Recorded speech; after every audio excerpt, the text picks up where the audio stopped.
கூலி கைக்கூலியாக இருப்பதில் சுகம் காணுகிற அந்த நாம் தமிழர் கட்சி தமிழக வெற்றி கழகத்தின் வருகையால் இன்றைக்கு கல்லறைக்கு போய்க் கொண்டிருக்கிறது. 2029 பாராளுமன்ற தேர்தலில் தமிழ்நாட்டில் நாம் தமிழர் கட்சி உயிரோடு இருக்காது. விளிம்பி நிலை மக்களின் நம்பிக்கை பெற்ற மகத்தான தலைவர் விஜயகாந்த் தேசிய முற்போக்கு திராவிடர் கழகத்தை தொடங்கினார். அந்த கட்சி அவருடைய மனைவி பிரேமலதா 5 ஆண்டு காலத்திற்கு திமுகவுக்கு குத்தகைக்கு விட்டிருக்கிறார். கமலஹாசன் அரசியல் மாற்றம் வேண்டும் என்று திமுகவின் மீது தீவிர வெறுப்பை கக்கி தொலைக்காட்சி பெட்டியை உடைத்து மக்கள் நீதி மையத்தை தொடங்கினார். இப்பொழுது அந்த கமலஹாசன் ஒரு சட்டமன்ற உறுப்பினர் கூட இல்லாமல் இன்றைக்கு அவருடைய கையில் இருந்த டார்ச்சை அறிவாலயத்தின் திண்ணையில் தேடிக்கொண்டிருக்கிறார்.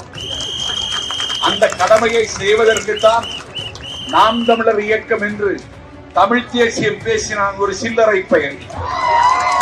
75 ஆண்டு காலம் பவளவிழா காணுகிற கட்சியின் தலைவர் அண்ணன் ஸ்டாலின் தாவேக்கு ஆட்சி அமைந்துவிடக் கூடாது என்பதற்காக அதிமுக ஆட்சி அமைப்பதற்கு மார்க்சிய கம்யூனிஸ்ட் இடத்தில் இவர் பிச்சை கேட்டார்.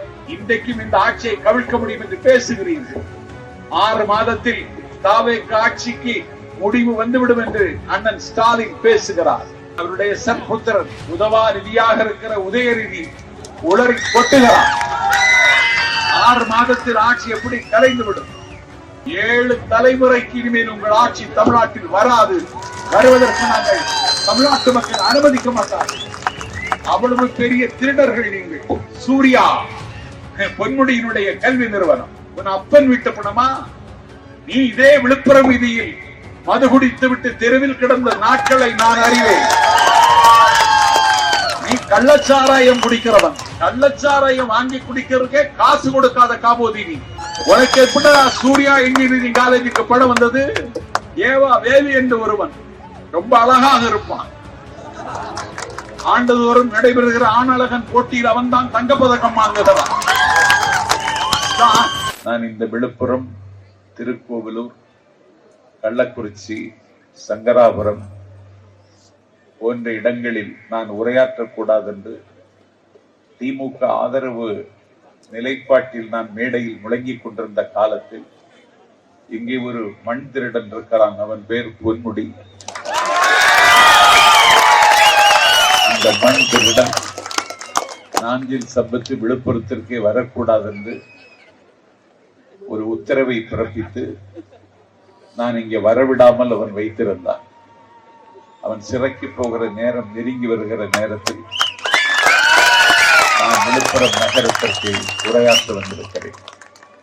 ஆட்சி மாற்றமும் ஒரு அரசியல் மாற்றமும் வேண்டும் என்பது தமிழ்நாட்டு மக்களினுடைய கனவு. 1994 மே திங்கள் 6ஆம் தேதி ஒரு அரசியல் மாற்றத்துக்கு அகரம் எழுதினார் அண்ணன் வைகோ அவர்கள். அவராலே அதை செய்ய முடியவில்லை. இன்றைக்கு அவரே எங்கள் தலைவர் விஜயின் காலடியில் வந்து விழுந்து கிடக்கிறார். ஒரு அரசியல் மாற்றத்தை செய்வதற்காகத்தான் கபில் சில மூப்பனையார் தமிழ் மாநில காங்கிரஸை தொடங்கினார். அந்த கட்சி ஒரு இடத்தில் கூட வெற்றி பெறவில்லை. அந்த கட்சி இன்றைக்கு பிஜேபியோடு கைகோர்த்ததன் விளைவு அது கல்லறைக்குள் போய்விட்டது. ஒரு அரசியல் மாற்றத்திற்காகத்தான் கேப்டன் விஜயகாந்த் விளிம்பி நிலை மக்களின் நம்பிக்கை பெற்ற மகத்தான தலைவர் விஜயகாந்த் தேசிய முற்போக்கு திராவிடர் கழகத்தை தொடங்கினார். அந்த கட்சி அவருடைய மனைவி பிரேமலதா 5 ஆண்டு காலத்திற்கு திமுகவுக்கு குத்தகைக்கு விட்டிருக்கிறார். அந்த கடமையை செய்வதற்குத்தான் உலகநாயகன் கமலஹாசன் என்னுடைய தமிழ் சினிமாவுக்கு ஒரு நாள் உலக அங்கீகாரம் கிடைக்குமானால் அதை வாங்கி தருகிற மாபெரும் கலைஞன் கமலஹாசன் என்று நம்பியிருந்தேன் நான்.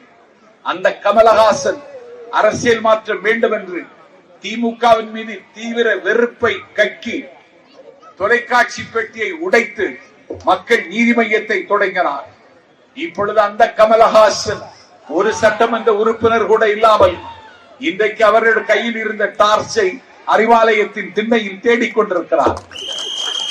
அந்த கடமையை செய்வதற்கு தான் நாம் தமிழர் இயக்கம் என்று தமிழ் தேசியம் பேசினான் ஒரு சில்லறை பெயர். மேதகு தலைவர் தம்பி பிரபாகரனை நஞ்சிருக்கும் தூப்புகளை நடுக்களித்தில் தொங்கவிட்டு வெஞ்சவரித்திருக்கிற வேங்ககளை நாயகன் மேதகு பிரபாகரனோடு உட்கார்ந்து சாப்பிட்டேன் என்று பொய் சொல்லி உலகெங்கும் வாழக்கூடிய தமிழர்களை ஏமாற்றி பல்லாயிரம் கோடியை தேடிக்கொண்டவர், எங்கள் தந்தை பெரியாரை அவமதித்தவன், ஊமைகளை பேச வைத்த பிருந்தாவனம் அறிஞர் அண்ணாவை கேவலமாக பேசியவன், திராவிடத்தை பழிக்கிறேன் என்கிற பெயரால் தமிழ் தேசியத்தை முன்னெடுத்து இந்த நாட்டு பல இளைஞர்களின் மூளை செலவை செய்தவன், அந்த சீமான் என்கிற சில்லறை பெயர் தான் தொடங்கிய கட்சியை நடத்த முடியாமல் இன்றைக்கு திண்டாடுகிறான், திணறுகிறான். இன்றைக்கு திமுகவை சார்ந்த அனிதா ராதாகிருஷ்ணன் தாய்மாமன் சீர்கொண்டு போகிறார், வெட்கமில்லாமல் சிரித்துக் கொண்டு வாங்குகிறான். இப்படி கூலி கைக்கூலியாக இருப்பதில் சுகம் காணுகிற அந்த நாம் தமிழர் கட்சி தமிழக வெற்றி கழகத்தின் வருகையால் இன்றைக்கு கல்லறைக்கு போய்கொண்டிருக்கிறது. அடுத்த தேர்தலில் 2029 பாராளுமன்ற தேர்தலில் தமிழ்நாட்டில் நாஞ்சில் சம்பத்து விழுப்புரத்தில் சொல்லுகிறேன், நாம் தமிழர் கட்சி உயிரோடு இருக்காது. இப்பொழுதே அந்த கட்சியை நாங்கள் பாடையில் வைத்திருக்கிறோம். எங்கள் தலைவர் நடுநாட்டுக்கு பிரச்சாரத்துக்கு வரவில்லை, கடலூருக்கு பிரச்சாரத்துக்கு வரவில்லை. ஒரு புதிதாக ஒரு பொது தேர்தலை எதிர்கொள்ள போகிறோம். பிறைவில கண்ட திமுகவை வீழ்த்துவதற்கு திட்டமிடுகிறோம் என்று உட்கார்ந்த இடத்திலிருந்து விடிய விடிய சிந்தித்து நீக வகித்து நாட்டு மக்களுக்கு வேண்டுகோள் விடுத்து இன்றைக்கு தமிழ்நாட்டு மக்கள் அதற்கு அமோக ஆதரவை தந்தார்கள். எங்களுக்கு இந்த மேஜிக் நம்பர் 118 எங்களுக்கு கிடைக்கவில்லை. நாஞ்சில் சம்பத் கண்ணீர் சிந்தினேன், கதறி அழுதேன், நாடெல்லாம் சுற்றி வந்து நான் பேசினேன். என் பெருமைக்குரியவர்களே, காணப்பறவையின் கலகலை என்னும் ஓசையை விட, மதகை உடைத்துக் கொண்டு வருகிற தண்ணீரின் ஓசையை விட, யானையின் பிளிரல் ஓசையை விட, சிங்கத்தின் கர்ஜனை ஓசையை விட, புலியின் உருமல் ஓசையை விட, தயிர் கடைகிற பொழுது என் தாய்மார் தயிர் கடைகிற பொழுது வருகிற மத்து ஓசையை விட, ஆலயமணியின் ஓசையை விட, அதிகாலை துயிலெழுப்புகின்ற திருப்பள்ளி எழுச்சி சுப்பிரபாதத்தின் ஓசையை விட, ஆலயமணியின் ஓசையை விட, ஆழக்கடலின் ஓசையை விட உன்னதமான ஓசை விசிலின் ஓசை. இதற்கு வாக்களியுங்கள் என்று நாடு முழுக்க சுற்றி கேட்டேன்.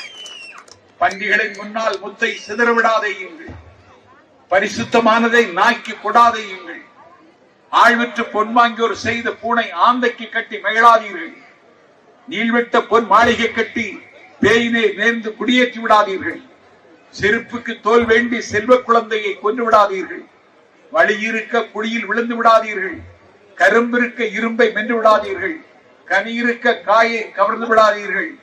காயம்பட்ட தமிழகத்திற்கு மருந்தாகவும் விருந்தாகவும் இருக்கிற எங்கள் தலைவர் விஜயை புறக்கணித்துவிட்டு புறம்போக்குகளுக்கு வாக்களித்து விடாதீர்கள் என்று நாடெல்லாம் சுற்றி நாஞ்சில் சம்பத்து நான் கேட்டேன். ஆட்சி அமைப்பதற்கான மேஜிக் நம்பர் 118 எங்களுக்கு கிடைக்கவில்லை, 107 தான் கிடைத்தது. இந்த ஆட்சி அமையக்கூடாது என்பதிலே அப்போதும் திமுக அக்கறையாக இருந்தது. மார்க்சிய கம்யூனிஸ்ட் கட்சியினுடைய 2 சட்டமன்ற உறுப்பினர்களை எடப்பாடி தலைமையில் அதிமுக ஆட்சி அமைக்க நீங்கள் ஆதரவு கொடுங்கள் என்று 75 ஆண்டு காலம் பவளவிழா காணுகிற கட்சியின் தலைவர் அண்ணன் ஸ்டாலின், ஒரு 60 ஆண்டு கால அரசியல் அனுபவம் உள்ள அண்ணன் ஸ்டாலின், தாவேக்கு ஆட்சி அமைந்துவிடக் கூடாது என்பதற்காக அதிமுக ஆட்சி அமைப்பதற்கு மார்க்சிய கம்யூனிஸ்ட் இடத்தில் இவர் பிச்சை கேட்டார். அவ்வளவு வன்மம் ஸ்டாலின் இடத்தினுடைய நெஞ்சத்தில் இருந்தது. எங்கள் தலைவர், எங்கள் இணை பொதுச் செயலாளர் நிர்மல் குமார் அவர்களை இந்திய கம்யூனிஸ்ட் கட்சி மார்க்சிய கம்யூனிஸ்ட் தலைவரிடத்திலே பேச சொன்னார். ஆதவ அர்ஜுனா பேசினார். மதசார்பற்ற அணியில் இருக்கிற எல்லா தலைவர்களோடும் நாங்கள் பறந்து பறந்து பேசி, ஒரு மதசார்பற்ற அணிதான் தமிழ்நாட்டை ஆள முடியும், ஒரு பாசிசம் காலூன்ற அனுமதிக்க முடியாது, எப்படியாவது ஒரு கவர்னர் ஆட்சியை கொண்டு வர வேண்டும், அதன் மூலம் தமிழ்நாட்டில் பிஜேபி ஆட்சி கொல்லைப்புறமடியாக நடக்க வேண்டும் என்று நினைத்தவருடைய கனவை தவிட பொடியாக்கி மார்க்சிய கம்யூனிஸ்ட் கட்சி, இந்திய கம்யூனிஸ்ட் கட்சி, இந்திய யூனியன் முஸ்லிம் லீக், காங்கிரஸ், விடுதலை சிறுத்தைகள் 121 பேர் ஆதரவோடு நாங்கள் இன்றைக்கு ஆட்சி நடத்தி கொண்டிருக்கிறோம். என்ன குறை கொண்டீர்கள்? என்ன குற்றம் செய்தோம்? இன்றைக்கும் இந்த ஆட்சியை கவிழ்க்க முடியும் என்று பேசுகிறீர்கள். 6 மாதத்தில் தாவேக ஆட்சிக்கு முடிவு வந்துவிடும் என்று அண்ணன் ஸ்டாலின் பேசுகிறார். அவருடைய சற்புத்திரன் உதவா நிதியாக இருக்கிற உதயநிதி உளறி கொட்டுகிறார். 6 மாதத்தில் ஆட்சி எப்படி கலைந்துவிடும்? மார்க்சிய கம்யூனிஸ்ட் கட்சி ஆதரவை திரும்ப பெறுவோம் என்று அறிவித்ததா? இந்திய கம்யூனிஸ்ட் கட்சி தாவேக தலைவர் விஜய்க்கு கொடுத்த ஆதரவை திரும்ப பெறுவோம் என்று அறிவித்ததா? இந்திய யூனியன் முஸ்லிம் லீக் ஆதரவை திரும்ப பெறுவோம் என்று அறிவித்ததா? விடுதலை சிறுத்தைகள் ஆதரவை திரும்ப பெறுவோம் என்று அறிவித்ததா? காங்கிரஸ் கட்சி ஆதரவை திரும்ப பெறுவோம் என்று அறிவித்ததா? அப்படி என்றால் ஆட்சி எப்படி கவிழும்? எந்த கணக்கில் சொல்லுகிறார் ஸ்டாலின்? முட்டாளிகளின் சொர்க்கத்தில் இருக்கிற ஸ்டாலினுக்கு சொல்வேன், 7 தலைமுறைக்கு இனிமேல் உங்கள் ஆட்சி தமிழ்நாட்டில் வராது. வருவதற்கு நாங்கள் தமிழ்நாட்டு மக்கள் அனுமதிக்க மாட்டார்கள். அவ்வளவு பெரிய திருடர்கள் நீங்கள். இதோ நான் வருகிற வழியில் பார்க்கிறேன், சூர்யா பொன்முடியினுடைய கல்வி நிறுவனம். உன் அப்பன் வீட்டு பணமா? நீ இதே விழுப்புரம் வீதியில் மது குடித்து விட்டு தெருவில் கிடந்த நாட்களை நான் அறிவேன். நீ கள்ளச்சாராயம் குடிக்கிறவன். கள்ளச்சாராயம் வாங்கி குடிக்கிறதுக்கே காசு கொடுக்காத காபோதி நீ. உனக்கு எப்படி சூர்யா இன்ஜினியரிங் காலேஜுக்கு பணம் வந்தது? நீங்கள் எவ்வளவு செம்மண் திருடினீர்கள்? நீங்கள் அடித்த கொள்ளைக்கு கடக்குண்டா? ஏவா வேலு என்று ஒருவன் ரொம்ப அழகாக இருப்பான். ஆண்டுதோறும் நடைபெறுகிற ஆணழகன் போட்டியில் அவன் தான் தங்கப்பதக்கம் வாங்குகிறான். ஸ்டாலின் திருவண்ணாமலைக்கு சென்ற பொழுது அவனுக்கு வெள்ளியினால் நாற்காலி என் தாய்மார்களே, ஒரு 1000 ரூபாய் கொடுத்து வெள்ளி முக்குத்தி வாங்குவதற்கு வழியில்லாதவர்கள் நீங்கள். உங்களை நான் அறிவேன். முதலமைச்சர் ஸ்டாலினுக்கு வெள்ளியினால் நாற்காலி. அன்றைக்கே நான் என்னுடைய நாட்குறிப்பில் எழுதினேன், ஸ்டாலின் உனக்கு வெள்ளியினால் நாற்காலி, உட்கார மாட்டாய் என்று நான் நினைத்தேன். உட்கார்ந்து விட்டாய். நீ எந்த நேரத்தில் வெள்ளி நாற்காலியில் உட்கார்ந்து விட்டாயோ அந்த நேரத்திலேயே தமிழகத்தின் முதலமைச்சர் தங்க நாற்காலி எங்கள் தலைவர் விஜயை நோக்கி நகரத் தொடங்கியது. வெள்ளியில் நாற்காலி செய்து போட்டாய் என்றால் நீ அடித்த கொள்ளை என்ன? போடாத சாலையை போட்டதாக கொள்ளையடித்தான். சிங்கப்பூர் மருத்துவமனையில் போய் படுத்துக் கொண்டான். எல்லாம் கொள்ளையடித்து குவித்தார்கள். இந்த நாட்டில் செந்தில் பாலாஜி என்ற ஒரு புறம்போக்கு இன்னைக்கு கரூர் கலவரத்திற்கே காரணமானவன் அவன். நாஞ்சில் சம்பத் கேட்கிறேன், நாகப்பட்டினத்தில் வராத நெரிசலா? திருவாரூரில் வராத நெரிசலா? ஏன் விக்கிரவாண்டி மீசாலையில் வராத நெரிசலா? மதுரை மாநகரத்தில் வராத நெரிசலா? பாண்டிச்சேரியில் வராத கூட்டமா? எங்கள் தலைவன் எங்கே சென்றாலும் கூட்டம் வரும். கரூரிலும் வந்தது. அங்கே மட்டும் ஏன் நெரிசல் ஏற்பட்டது? அடியாட்களை இந்த கூட்டத்துக்குள்ளே அனுப்பி வைத்தான் செந்தில் பாலாஜி. அடியாட்களை இந்த கூட்டத்தில் அனுப்பி வைத்தான் அன்பில் மகேஷ் பொய்யாமொழி. கூட்ட நெரிசலில் சிக்கிக் கொண்டவர்கள் காலு உண்ட முடியாமல் கீழே சாய்ந்தார்கள், மரணித்து போனார்கள். 41 பேர் இறந்து போனார்கள். அதோடு என் தலைவனுடைய அரசியல் வாழ்வு அஸ்தமித்து விடும் என்று கனவு கண்டார்கள். 41 பேர் இறந்து சடலமாக மண்ணில் சரிந்து கிடக்கிற பொழுது அந்த இடத்தை விட்டு எங்கள் தலைவர் திருச்சிக்கு விரைந்து விமானம் பிடித்து சென்னைக்கு போனதை ஒரு மகா பெரிய குற்றமாக சித்தரித்தார்கள். இந்த நாஞ்சில் சம்பத்து தான் தினத்தந்தி மக்கள் மன்றத்தில் சொன்னேன். எங்கள் விஜய் அந்த 41 பேர் சடலமாக சரிந்ததற்கு பிறகு அவர் அந்த இடத்தை விட்டு அகன்றது குற்றம் என்று சொல்லுகிறார்கள். நாஞ்சில் சம்பத் சொல்லுகிறேன், அவர் அகன்று போதுதான் புத்திசாலித்தனம்.